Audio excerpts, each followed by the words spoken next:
बाळा, आमचीच आठवण काढत होतास ना, त्यामुळेच तर आम्ही प्रकट झालो. अरे मायबाप मानतोस ना आम्हाला, मग तुला पैशांची गरज असताना सांगायचं ना. कोणापुढेही हात पसरू नकोस.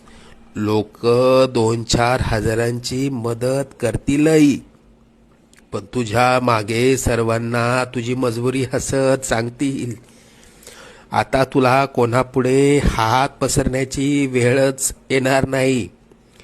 तू आजपर्यंत भरपूर दुःख सहन केलंस. लवकरच तुझ्या रडक्या भाग्यात सुखाचे दिवस येतील. तुझ्या मनात असलेली इच्छा पूर्ण होऊन अक्कलकोटला पेढे घेऊन येणं होईल. येशील ना आम्हाला भेटायला अक्कलकोटला?